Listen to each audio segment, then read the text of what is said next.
1:07 en Venezuela. Imágenes que veíamos de lo que ha significado el cierre de la frontera entre Venezuela y Colombia ordenado por el régimen de Nicolás Maduro. Y es que se cumplen 2 años precisamente de esa medida. Son 2.200 kilómetros de territorio que desde el año 2015 han sufrido bloqueos y cierres que causan inestabilidad y el freno en el desarrollo económico de las poblaciones limítrofes. En 2015, 17.000 colombianos salieron dramáticamente de Venezuela. En Cúcuta, más de 1.200 personas se quedaron sin empleo. Y al menos 200 casas de cambio que dependían del intercambio comercial y financiero tuvieron que cerrar sus puertas. El flujo de viajeros se ha disparado también en la frontera y vamos a revisar algunos datos de lo que tiene que ver con este aspecto. En julio hubo un promedio de 23.261 operaciones de paso de extranjeros, el 67% de ellos movimientos migratorios de colombianos y el 33% de venezolanos con única nacionalidad. 150.000 personas solicitaron un permiso especial de permanencia que se puede extender hasta por 2 años. Vamos a revisar otras cifras. Entre enero y julio de este año se han matriculado 5.267 empresas. 96% de la ciudad de Cúcuta no estaba preparada y el 80% de la migración ha tenido un impacto negativo dentro del territorio colombiano de lo que ha pasado. Incluso los empresarios hablan, los comerciantes también, de reducción en las ventas. Es que la capital del norte de Santander no estaba preparada para una migración tan importante de venezolanos. Es una ciudad realmente pequeña, ahí en la frontera, pero es una ciudad que carece de mayores infraestructuras en salud, mayores infraestructuras económicas, la seguridad se ha visto afectada, el sector hotelero, los restaurantes, es decir, ha sido un impacto social, incluso desde algunas entidades hablan de crisis humanitaria. Todo ello bajó, se redujo entre 2015 y el año 2016. 2 años del cierre de la frontera entre Colombia y Venezuela ordenada por el régimen madurista.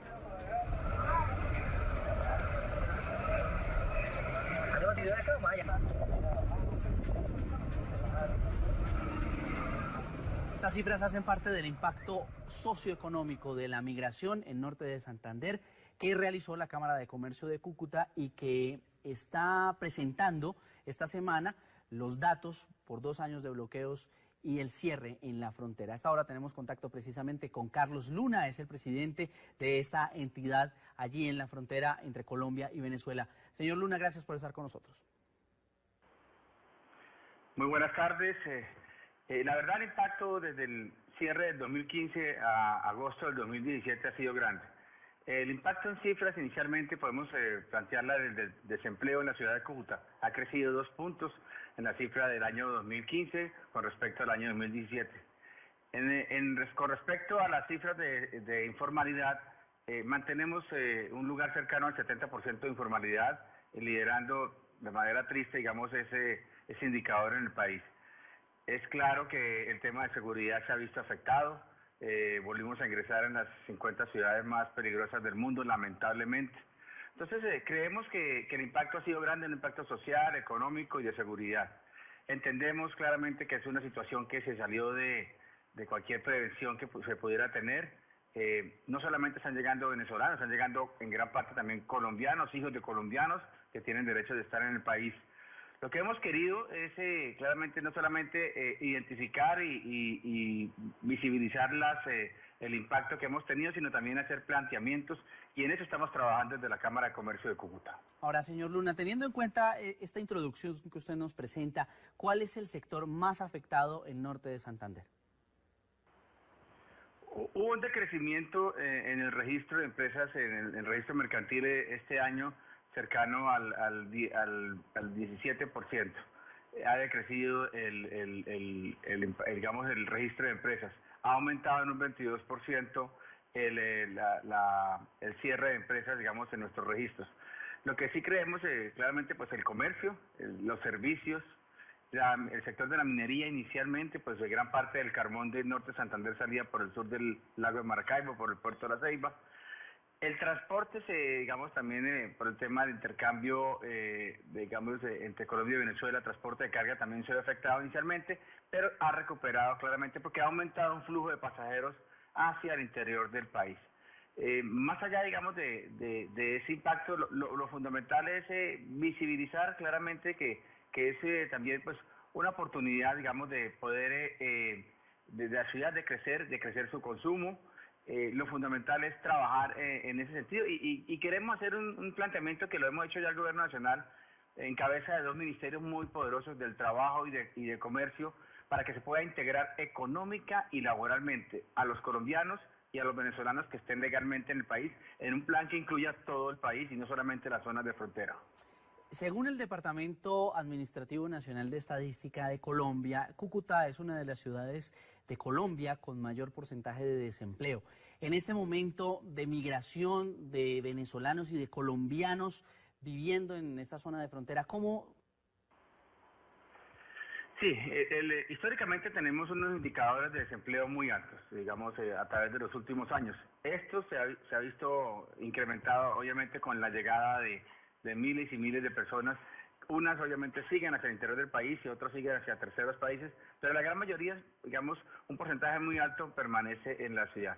¿Qué creemos que debemos hacer? Debemos generar dinámicas no solamente para solucionar nuestro problema histórico, sino poder ser audaces y creativos para plantear temas, digamos, para solucionar este desplazamiento laboral que se ha visto incrementado en los últimos meses por la llegada de miles y miles de colombianos y venezolanos. Y puntualmente hay un sector que en Cúcuta y en la zona de frontera tiene posibilidades de recuperar empleo, el sector del calzado y el cuero y la manufactura. Tenemos una posibilidad, una capacidad instalada para tercerizar o maquilar, si lo podemos llamar así, gran cantidad de estos procesos para fábricas nacionales e internacionales, una mano de obra barata y posibilidad de adaptar un déficit grande que hay en el país de operarios en ese sector del calzado y el cuero y la manufactura. Ahí hay un planteamiento, pero en cabeza del Ministerio de Trabajo y el Ministerio de Comercio Exterior para asumir los 12 frentes que tenemos que tener. El frente social, desempleo, informalidad y el frente de los empresarios para la reactivación del sector productivo. En cabeza de estos dos ministerios, incluyendo todas las regiones del país que eventualmente tengan demanda de empleo, ya podemos decir, la zona cafetera para la recolección de café, en el valle, en la costa caribe. Sectores en el norte de Santander y en la frontera que también tienen posibilidad de adoptar, digamos, gran mano de esa obra que está ofertada ahí, los carboneros, los palmeros de la zona del Catatumbo, los artilleros. Aquí hay que hacer un plan claramente estructural. Tenemos que pasar del conteo que ya se hizo por parte de la Cancillería, de Migración Colombia, haciendo un esfuerzo, y del tema del asistencialismo, que es importante, pero si van a estar legalmente en el país, hay que integrarlos laboral y económicamente, y eso es lo que queremos vincular, no solamente al Gobierno Nacional, a dos entidades poderosas, sino a todo el país, a todos los departamentos, a todas las grandes ciudades. El tema de la afectación de la migración corresponde a toda Colombia y no solamente a Cúcuta ni a las zonas de frontera.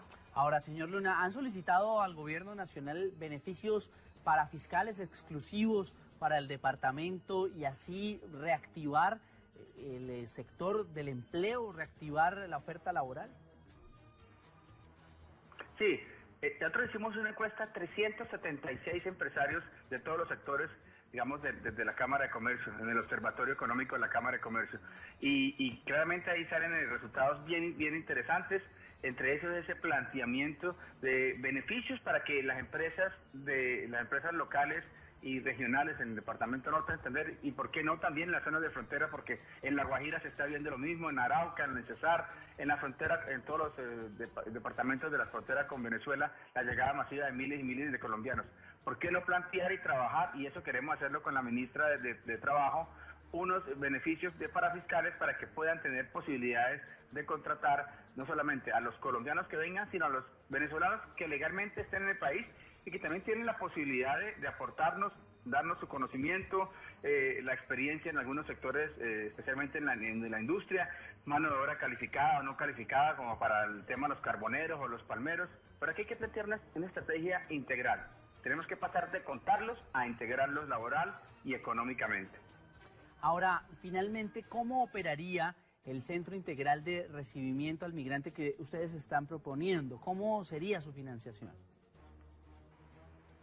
Nosotros hemos hecho este planteamiento a la Cancillería y en diferentes instancias y creemos que vale la pena por lo menos que tengamos la oportunidad, digamos, de discutirlo y proponerlo. Es una propuesta, finalmente la decisión está en manos de la Cancillería y de Migración Colombia. Es un centro donde primero se identifique, se caracterice el migrante que está llegando y se conozca obviamente todo su núcleo familiar.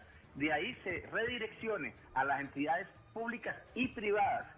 El sector privado tiene que también vincularse en esta situación de migración masiva que está llegando y que nos va a tocar asumir y tenemos que asumirlo y lo estamos asumiendo desde Cúcuta.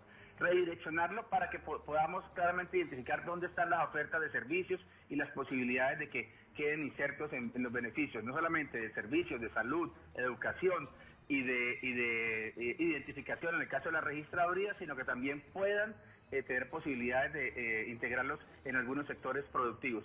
Y claramente un acuerdo mucho más amplio con los terceros países, con las cancillerías, para que el redireccionamiento, el tránsito hacia esos terceros países se haga de manera mucho más ágil y haya las herramientas, el transporte, si es aéreo que corresponda pues aéreo, si es terrestre, terrestre, pero que pueda ser un tema absolutamente estructurado. Nosotros queremos que esto sea no solamente un centro físico de identificación y redireccionamiento. Ahí no va a ser un centro de asistencia, ni vamos a tener la posibilidad y la capacidad, y esto es importante, no generar expectativas, digamos, de campos de que vamos a poder atender alimentación, medicina y otros servicios, porque realmente esa no es la posibilidad ni la realidad. Pero lo que sí tenemos que ser es responsables y es registrarlos, caracterizarlos, redireccionarlos y que tengamos como resultado final un migrante integrado, laboral y económicamente identificado ante el Estado colombiano y las posibilidades y las facilidades de su destino a un tercer país en el caso que este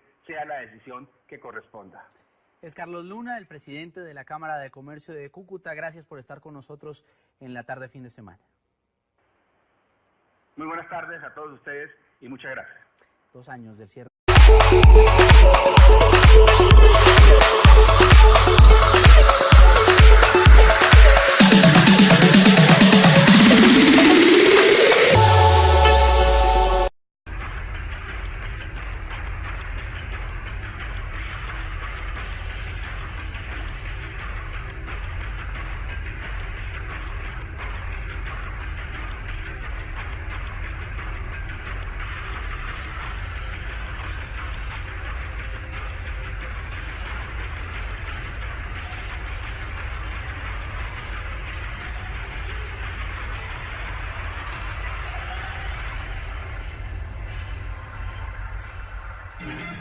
Tarde y 7 minutos en Venezuela. Imágenes que veíamos de lo que ha significado el cierre de la frontera entre Venezuela y Colombia ordenado por el régimen de Nicolás Maduro, y es que se cumplen 2 poblaciones limítrofes.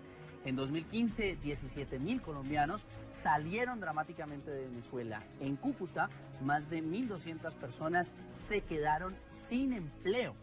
Y al menos 200 casas de cambio que dependían años precisamente de esa medida. Son 2.200 kilómetros de territorio que desde el año 2015 han sufrido bloqueos y cierres que causan inestabilidad y el freno en el desarrollo económico de las